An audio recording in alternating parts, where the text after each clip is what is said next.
بہن بھائیوں کے ساتھ کیسے چلنا ہے، یہ تعلیم تھوڑے بتائے، یہ تو میرا نبی بتائے۔ میرے نبی کے در سے یہ خزانہ ملتا ہے کہ آپ ایک اچھے انسان نظر آؤ، یہ خزانہ در مصطفیٰ سے ملتا ہے اور کہیں سے نہیں ملتا۔ عرب میں بیٹیوں کو زندہ دفن کیا جاتا تھا۔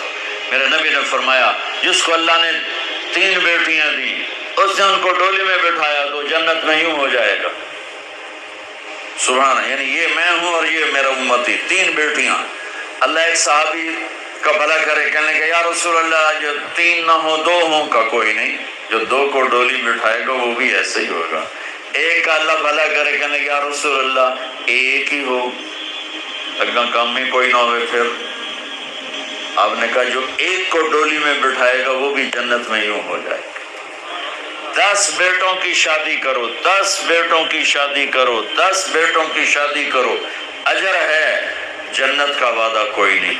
1 بیٹی کو ڈولی میں بٹھا دو تو میرا نبی کہتا ہے جنت نہیں، یوں ہو جائے گا، یوں ہو جائے گا۔ یہ زندگی کون سکھائے گا؟ میرا نبی سکھائے، میرے نبی سکھائیں۔ ہمارے تو پورے ملک میں بیٹیوں کے لیے وراثت میں کوئی حصہ نہیں، سب کچھ بھائی کھا جاتے ہیں، اور ہمارے زمینداروں میں بڑا ظلم ہے، نوکرانیوں سے جیلیاں انگوٹھے لگوا کے زمین پہ قبضہ، اور وہ بہنیں بھی اتنی صبر والی ہیں وہ چپ کر کے سہ جاتی ہیں، ایک لفظ نہیں بولتی، کبھی کبھی کہیں کوئی آواز سننے کو ملتی ہے کہ کوئی کیس کوس کروا لیے، ورنہ وہ بیچاری صبر سے کڑوا گھونٹ پی کے چلی جاتی ہیں۔ میرے نبی نے بیٹیوں کی وراثت رکھی، میرے رب نے بیٹیوں کی وراثت رکھی، اور وراثت نہ دینا بیٹی کو، بہن کو، یہ اتنی بڑی چوری ہے جتنا کسی گھر میں جا کے چوری کرنا، کسی بینک میں جا کے ڈاکہ ڈالنا۔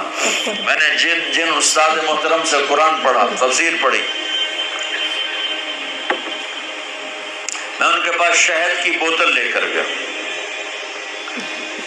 وہ 10 روپے کی شہد کی بوتل آتی تھی، لیکن میرے تو 10 پیسے بھی نہیں لگے تھے، اپنا جو میرے آموں کا باغ تھا اسے اتروا کے لے گئے، کہا استاد جی آپ کے لیے شہد لایا ہوں۔ کہاں سے لائے ہو؟ میں نے کہا جی میرے اپنے باغ کا ہے، میرے والدین زندہ تھے اس وقت، میں نے کہا جی میرے اپنے باغ کا ہے۔ اب میرے استاد کا سوال سننا، فرمانے لگے تیرے باپ نے اپنی بہنوں کو زمین میں سے حصہ دیا تھا؟ یعنی جو میرے دادا کی زمین بنتی ہے اس میں میرے باپ اور بہنیں، اور میرے باپ اور ان کی بہنیں، یہ میری پھوپھیاں، اگر میرے باپ نے زمین میں سے حصہ دیا ہے تو یہ بوتل کا شہد حلال ہے، اور اگر نہیں دیا ہے تو یہ حرام ہے، میں نہیں لوں گا۔ یہ تھا سوال کا منشا۔ مجھ سے فرمانے لگے تیرے باپ نے اپنی بہنوں کو حصہ دیا تھا؟ میں نے کہا جی اللہ کا لاکھ لاکھ شکر ہے میرے باپ کی بہن ہی کوئی نہیں۔ شکر اس لیے میں نے کہا کہ ہوتی تو کوئی نہ دیتے، رواج نہیں تھا۔ کہنے کہ اچھا تیرے دادا نے اپنی بہنوں کو حصہ دیا تھا؟ میں کہا جو حضور میں حال اسے جمعہ ہی کوئی نہ ہو، میں نے نہیں پتا دیتا ہے کہ نہیں دیتا، میرے جمن تو بعد دے سوال کرو، میرے جمن تو پہلے دے نہ کرو۔ یہ شریعت بیٹیوں کو یہ حق دیتی ہے، بہنوں کو یہ حق دیتی ہے۔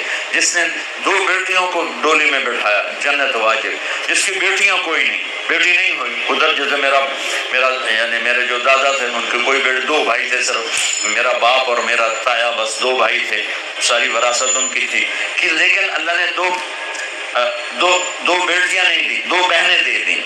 اس نے اپنی بہنوں کو بیٹیوں کی طرح پالا اور شادی کی اور ڈولی میں بٹھایا، اور جو باپ کی طرف سے حق بنتا ہے وہ ان کے گھر پہنچایا، تو میرے نبی نے فرمایا کہ جنت میں داخل ہو گیا، وہ جنت میں داخل ہو گیا۔